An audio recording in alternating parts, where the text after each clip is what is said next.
Mr. Nathan loved to write letters, handwritten ones, not emails. Many of his friends would have received these personalized notes from him, written with instrument of his choice, a $2.20 Uniball Signal black broad-tip pen. In his characteristic cursive style, handwriting, always dated and signed. Like the man himself, his words were warm, encouraging, heartfelt, and inspiring. Such were also the defining qualities which Mr. Nathan brought to the social service sector.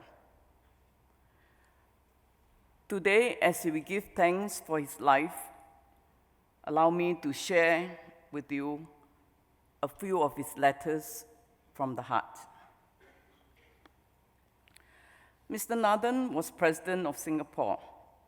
He could have simply lent his office to various causes. But he was so committed to the social service sector that he wanted to be directly involved in our work. As Patron-in-Chief of the National Council of Social Service and the Community Chest, Mr. Nathan was present at and participated in many charity events. From school fundraising functions to large corporate occasions, he was there to personally engage beneficiaries, donors, and the volunteer welfare organizations. He would make every effort to speak to as many people as possible, and was so obliging in acceding to requests for photo taking that a short walk to the door as he departed an event could take up to 45 minutes. Organizing his menu was a bit simpler. He doesn't care about the items as long as the main course is mee rebus or mee goreng. Sorry, Mrs. Nathan, mee goreng. At one of the charity gala dinners organized by the Community Chest, Mr. Nathan noticed how the organizing committee and I had to deal with a couple of difficult donors. I was tired and probably showed it. The next morning, I received a handwritten note from him. A line read, "Some of us have greater burdens to bear. I know it was not easy for you." I'm certain I was not the only one who received such a letter. And mind you, it was never a standard template. No two letters from him were the same. Someone told me Mr. Nathan doesn't even plagiarize himself. Another letter in 2010 was to G.K. Goh, the then chairman of the National Museum of Singapore. The letter was sent out the day after the successful launch of Presidential Presents. Mr. Nathan once again had the working team in mind. He wrote, and I quote, "I must compliment all the museum officials for a well laid out and tastefully presented display. Kindly convey to them my appreciation, and in particular to Iskandar Maidin for enlightening me about each item."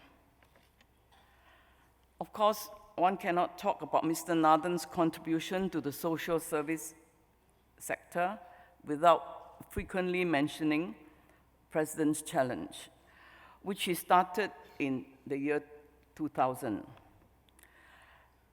The largest annual community-driven movement in Singapore, it has raised over 100 million to help needy children, families, the elderly, the disabled, and many others.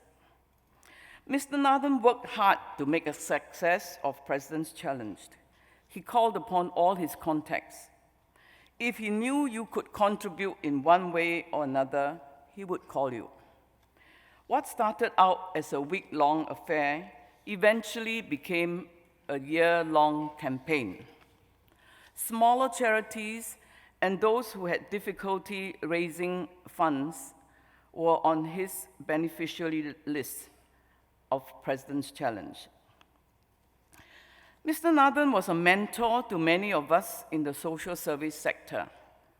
Ang Bilian, Director of Social Welfare in the Ministry of Social and Family Development, worked closely with Mr. Nathan when she was Chief Executive of the National Council of Social Service. Bilian published a book, What is Social Work?, in 2015. In a letter to Bilian, one can feel Mr. Nathan's strong passion for social service.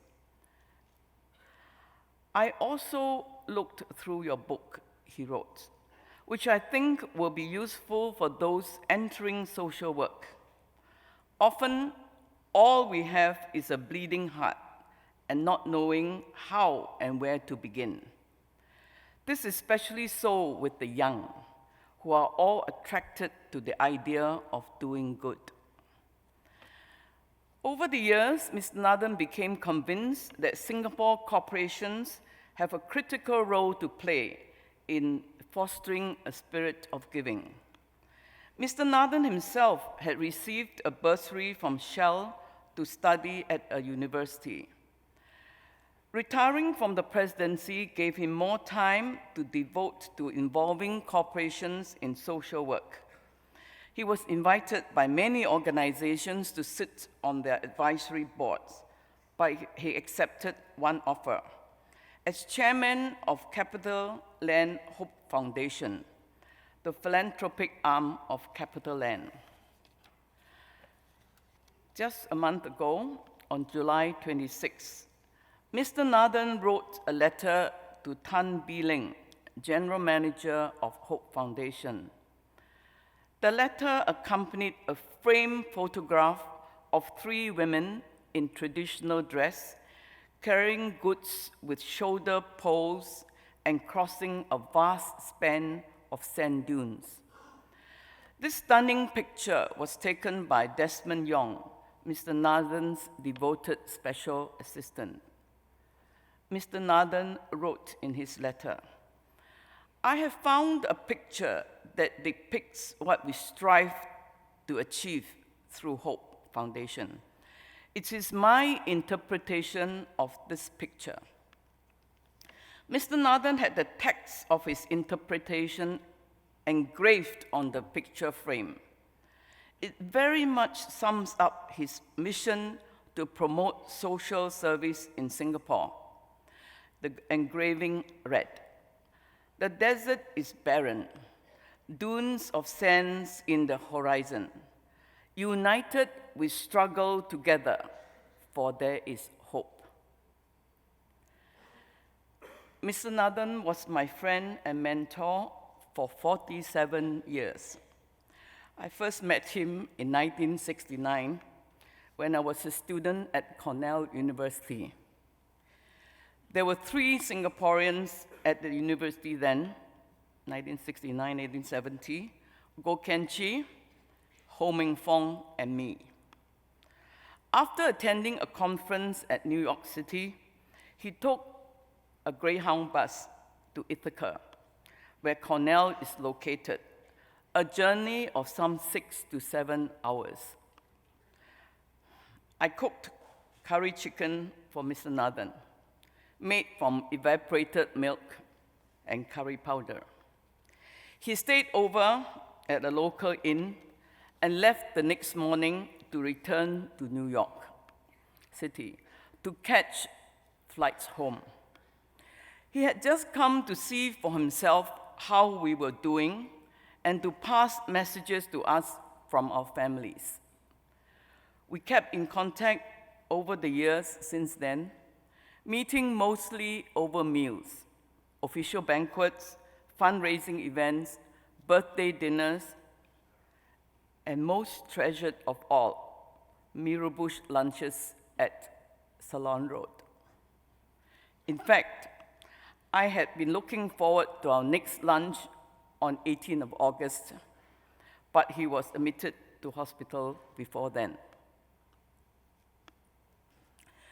At a fundraising event a decade ago, I had expressed admiration for a beautiful sari Mrs. Nathan was wearing. I had noted that sari material could be made into nice jackets and dresses. A few weeks later, a parcel arrived from the Istana containing an exquisite deep brown sari with silver white flowers. The accompanying handwritten note said that the sari was from Mrs. Nathan. The jacket I'm wearing today is made from that sari. Thank you, Mr. Nathan, for your kindness and generosity, and for giving all of us in the social service space, donors, caregivers, volunteers, and beneficiaries, courage and hope. Goodbye, sir. May you rest in peace. We will miss you, but we'll always celebrate your life and take care of Mrs. Nathan.